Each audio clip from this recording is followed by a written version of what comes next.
In early 1944, German pilots had a favorite joke. Every time they saw the massive American P-47 Thunderbolt climbing sluggishly in the distance, they'd laugh and say, "Da kommt der Fliegen Traktor." Here comes the flying tractor. To them, the P-47 wasn't a fighter.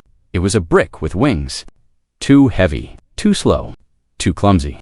At least, that's what they believed. Until one particular P-47 squadron proved how deadly this tractor could really be. But the story of how that transformation happened doesn't start in the sky. It starts on a muddy airfield in England. On a foggy morning where a group of young American pilots were staring at a ruined aircraft hangar and a heavily damaged Thunderbolt parked beside it, Captain Raymond Ray Weaver, a 24-year-old squadron leader with the 56th Fighter Group, stood with his goggles around his neck, hands buried in his leather jacket pockets.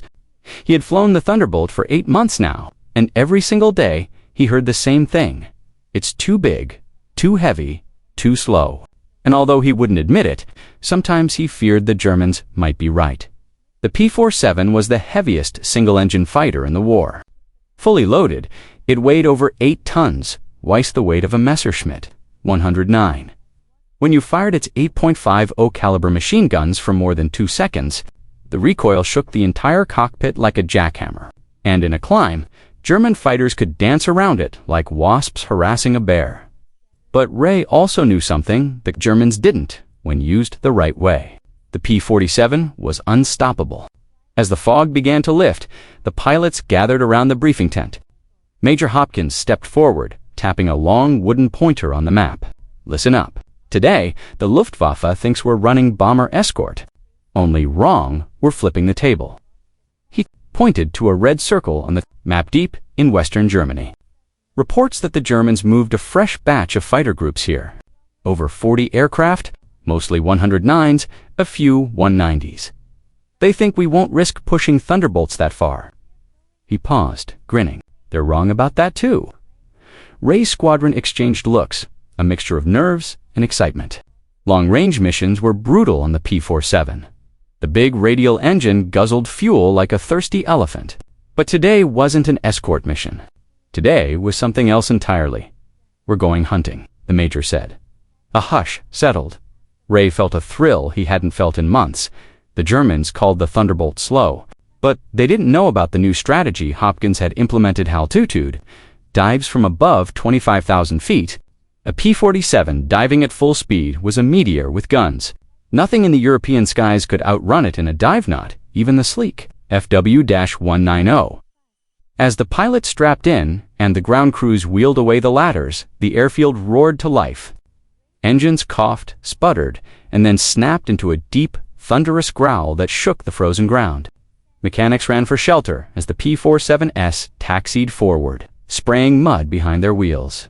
Ray felt the vibration through the seat as he advanced the throttle. The propeller blurred into a shimmering circle. The big machine lumbered forwards, slow, heavy, stubborn, like a beast waking from sleep. But once it lifted off, once the wheels tucked into its belly, the aircraft transformed. It wasn't fast, but it was stable, powerful, and nearly impossible to kill. Climbing through the clouds, Ray switched to squadron frequency. "Stay tight. We're ghosts until we dive." "Makes sense," one pilot cracked. "Ghosts fly better than tractors." Laughter filled the radio. Then it went silent as they crossed the coast. 20 minutes later, Ray spotted something glinting far below, tiny silver sparks, flickering against the winter landscape. German fighters, at least a dozen, weaving in loose circles. But they hadn't seen the P-47s yet, not at this altitude. Ray flipped the safety cover off his gun trigger. Cold metal, thick gloves, heavy breathing. Thunderbolt 1-2 Squadron. Begin dive. The nose dropped, the world tilted, and then the P-47 became something the Germans had never imagined: an executioner falling from the sky. Wind screamed against the canopy. The altimeter needle spun like a mad clock. The Thunderbolt picked up speed instantly: 300 miles per hour, 350, 400. Ray felt his chest compress from the G-force, but he held the dive steady. Below, a German pilot finally looked up. Too late. Ray squeezed the trigger. The 8.50 cals erupted with a deafening rip that drowned out everything else. Shell casings clattered against the wings and spiraled into the rushing air. A line of white tracers stabbed straight into the fuselage of a 109 Dot, the German fighter. Didn't explode, simply folded. The cockpit split, the wing tore back, and the aircraft spun downward, trailing black smoke. Ray pulled up violently, his vision blurring. Splash 1. Someone shouted, but Ray wasn't looking for confirmation. He leveled out, scanning the sky for another target. German pilots scrambled, breaking formation. Some dove, some climbed, some panicked. They clearly hadn't expected a P-47. Ambush from above, Ray spotted a 190 trying to climb toward him. Fatal mistake, the Thunderbolt might not climb well. But in a zoom climb, after a high-speed dive, it was a monster. Ray swung behind him, fired a short burst, the 190 erupted into flame. That was to dot around him, the sky turned into chaos. Thunderbolts swooped in, firing at will, each pilot picking off isolated German fighters. Within seconds, the air was filled with twisting vapor trails, burning engines, and screaming radios. And for the first time, the Germans weren't laughing at the flying tractor. They were running from it. By the time Ray reformed his squadron and pointed the nose home, 14 German fighters had been shot down. But this was only the first day. Over the next 30 days, Ray's squadron would do the impossible, destroying 39 German fighters and proving the world wrong about the P-47 forever. The morning after that first shocking victory, the airfield buzzed like a disturbed hornet nest. Mechanics rushed between aircraft, checking gun barrels warped from overheating, replacing cracked ammunition belts, patching bullet holes, and tightening loose panels, shaken loose from the violent high-speed dives. But beneath all that chaos, one thing stood crystal clear to everyone. The Germans had finally realized the P-47 wasn't a joke, and Ray knew they would be coming back with a vengeance. Inside the briefing tent, the pilots gathered again, this time with a mix of pride and unease. The air still smelled of burnt coffee, wet mud, and engine oil. Major Hopkins stood at the front, his hands clasped behind him, eyes sharp. A big red marker circled an area near cassette. "Yesterday, you made history," he said. "Today, we make a message." He pointed to the map. "The Luftwaffe lost 14 fighters, and they want payback." "Good, let them come." The room went silent. "We're not just escorting bombers anymore," Hopkins continued. "We're cutting the Luftwaffe apart, piece by piece." Ray could feel the weight in those words. The enemy wasn't stupid, they'd adapt. Yesterday's ambush had worked because they hadn't expected Thunderbolts that high. Today would be different. They'd climb early, wait in layered formations, and try to drag the P-47s into turning fights where German fighters excelled. The Luftwaffe wanted a dogfight. Ray wanted a hunt as the squadron stepped out to their Thunderbolts. Ray paused beside his aircraft, rubbing a glove along the metal skin beneath the cockpit. The mechanic, Sullivan, tightened the last bolt on a gun panel. "I replaced your entire ammo belt," he grunted. "Didn't think you'd try to melt the guns yesterday," Ray smirked. "Didn't know I had that much to shoot at." Sullivan stepped close and lowered his voice. "Look, you boys rattled them good, but the next wave won't be so easy. Keep your wings level, Captain." Ray nodded. "Always." Soon the ground crew cleared away and the engines roared to life once more. 8 Thunderbolts began taxiing out, their massive tires sloshing through frozen mud. Ray led the climb, pushing the heavy fighter skyward through pale morning light. The sun had only just begun burning away the haze, casting long shadows across the countryside below.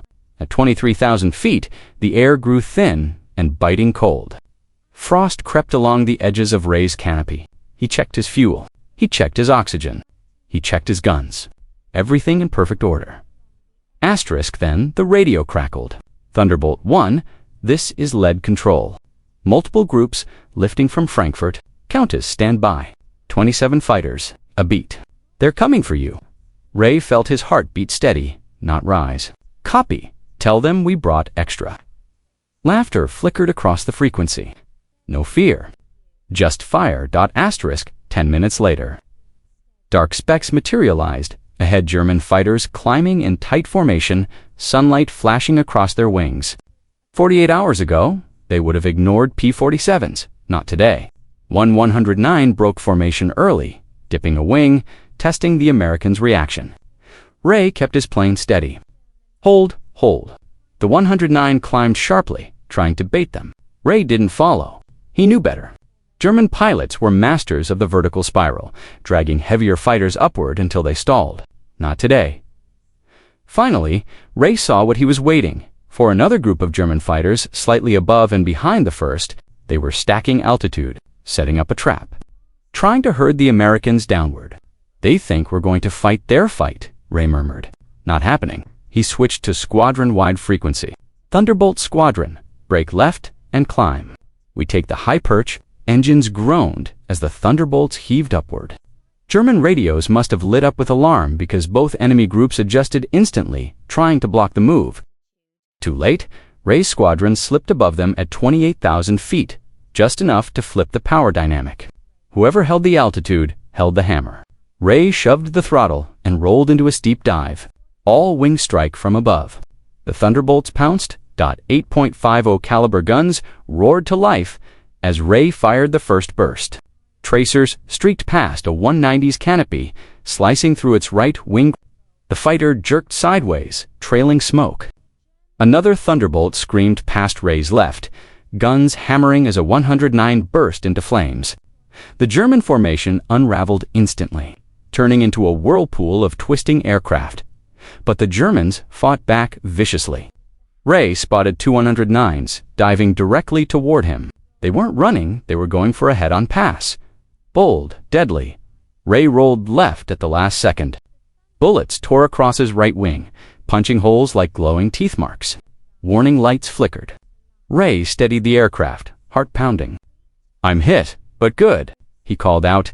Still flying, he pulled back into the fight below. The sky looked like shattered glass, glittering pieces of burning metal tumbling toward the ground. German pilots were throwing everything they had at the Thunderbolts. Tight turns, rope-a-dope climb traps, sudden dives, but the Americans refused to play the game.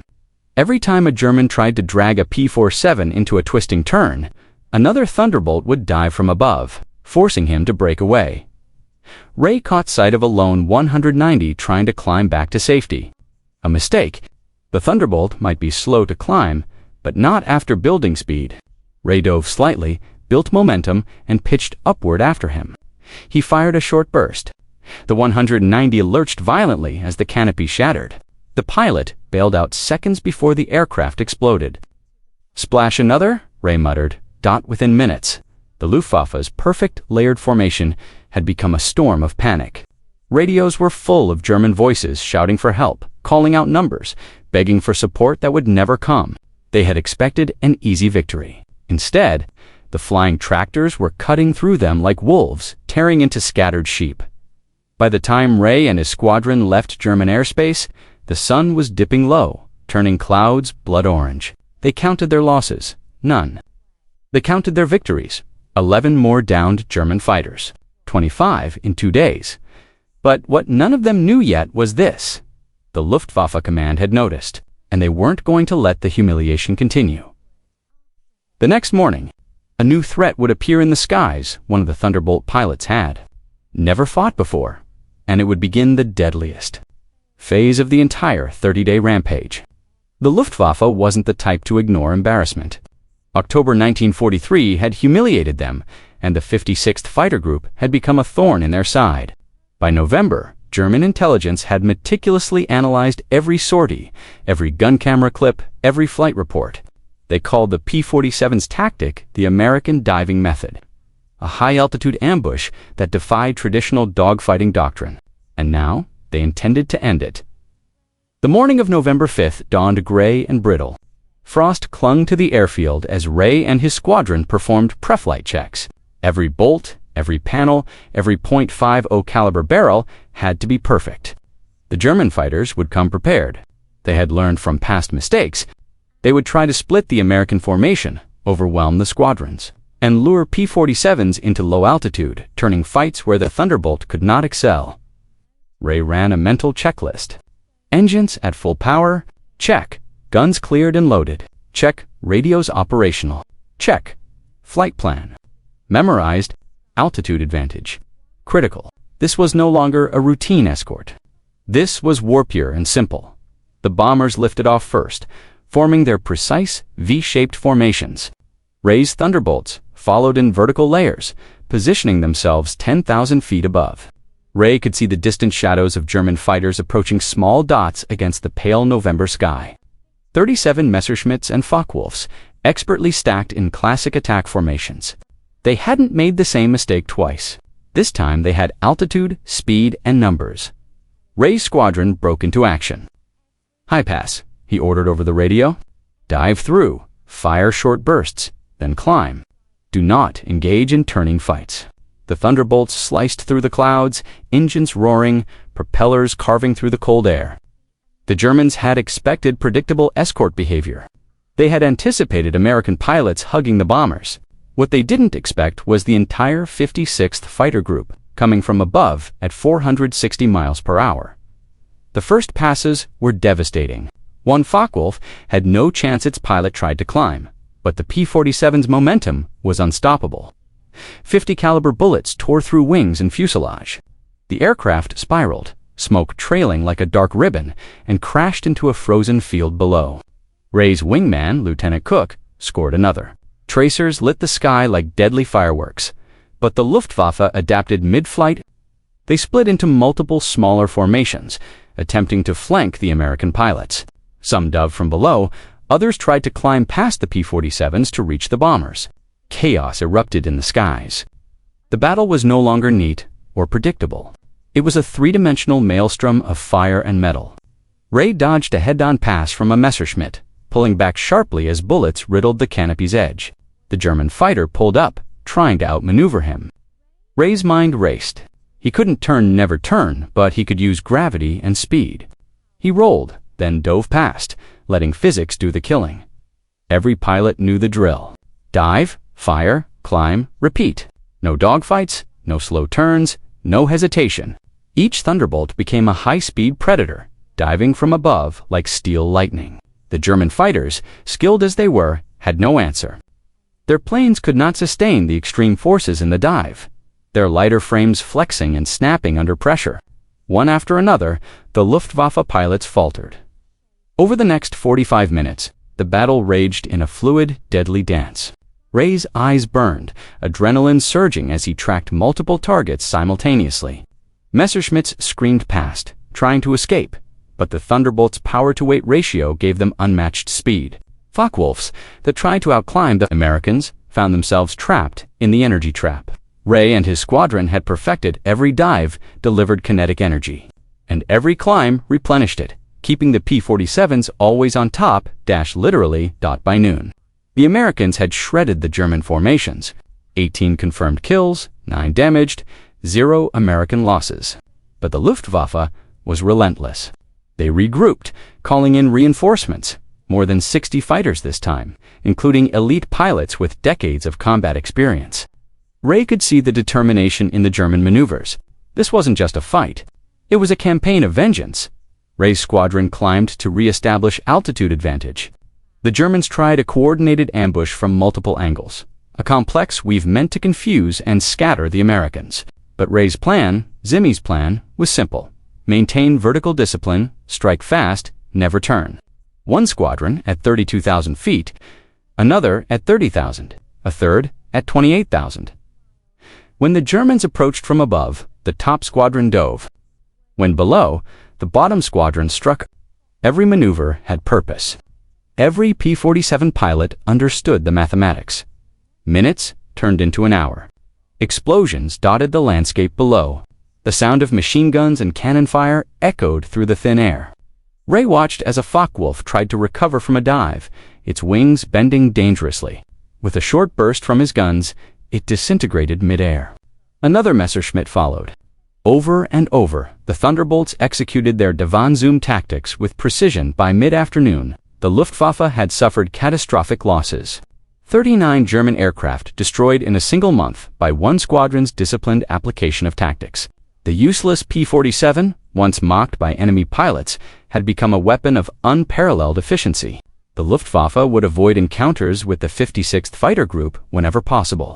Their confidence shattered, their formations fractured. The German command issued new orders. No more head-on attacks against P-47s.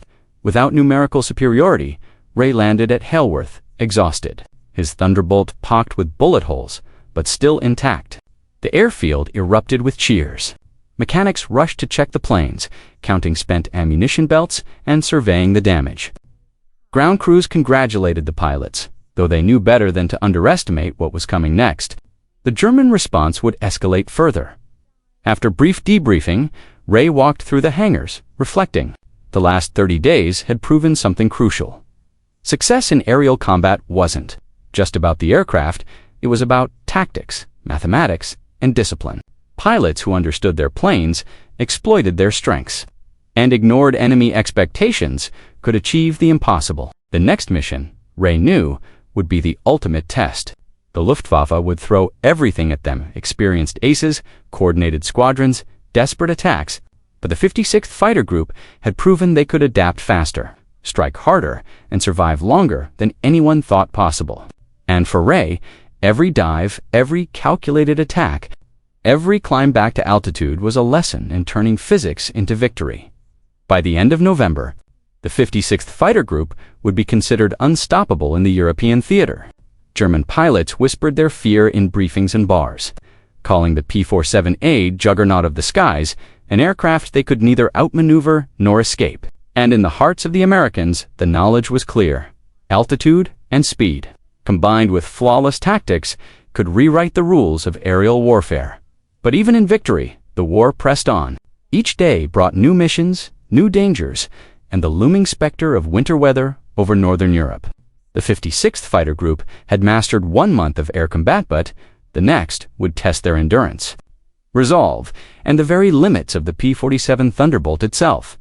And above all, one truth remained: the Luftwaffe could adapt, but the 56th Fighter Group had already adapted faster. Their useless aircraft had become the deadliest weapon in the sky. Asterisk by early 1944, the 56th Fighter Group had transformed the P-47 Thunderbolt from a lumbering, unusable aircraft into the most feared escort fighter in the European theater. German intelligence had labeled their diving tactics the American method, but nothing could stop them. Every sortie, every dive, every calculated attack demonstrated the mathematical genius behind Zimi's doctrine: maintain altitude, convert height into speed, and strike fast. February 1944 marked the beginning of Big Week, a concentrated series of maximum effort bombing raids on German aircraft factories. The scale was unprecedented. 941 bombers supported by hundreds of fighters. Zimi's 56th Fighter Group had 54 P-47s armed with full internal and external fuel tanks, extended to reach deep into enemy territory, targeting Leipzig, Regensburg, and Brunswick. These external tanks were the key to reaching Berlin's industrial heart. The challenge was delicate: take off heavy, climb slowly to burn off fuel, then drop tanks precisely over Holland to arrive at combat. Wait, timing had to be perfect, or the mission would fail. On February 20th, the 56th lifted off. The bombers formed into tight V-shaped formations while the Thunderbolts climbed above. German radar tracked the American formations and scrambled every available fighter. Jagdgeschwader 3, Jagdgeschwader 11, and Jagdgeschwader 26 converged on the bomber stream. Ray and his squadron were positioned 10,000 feet above, ready to dive. The first contact came over Holland. 54 Thunderbolts plunged at speeds approaching 470 miles per hour, striking the German formations before they could reach the bombers. The chaos of combat unfolded in breathtaking speed. German fighters, even with elite pilots, could not respond to the Davonzoom tactic. Each P-47 fired short, precise bursts of .50 caliber rounds, then used momentum to climb back to altitude. Repeated passes tore through enemy formations, leaving dozens of wrecked fighters in their wake. By the end of the day, the 56th had claimed 18 German aircraft destroyed. 2 P-47s lost, but no bombers downed by enemy fighters. Big Week continued, and each mission reinforced the truth: the P-47, disciplined and tactically flown, could dominate the skies. The culmination of this dominance came on March 6, 1944, the deepest penetration raid yet: Berlin. No American fighter had reached the German capital before. Intelligence predicted catastrophic bomber losses, but Zimme's planning was meticulous. 673 fighters escorted 660 B-17s and B-24s deep into enemy territory. The 56th positioned itself above the bombers, ready to strike the 70 Luftwaffe fighters awaiting them. At 11:22 hours, the first Thunderbolts crossed into Berlin airspace. Zimme led the dive personally. P-47s struck from 33,000 feet, diving at 460 miles per hour, attacking with precision. Within seconds, 6 German fighters were destroyed. German formations scattered, unable to predict the timing or angle of the attacks. Tracers and cannon fire crisscrossed the sky as P-47s executed multiple dives, striking, then climbing for another pass.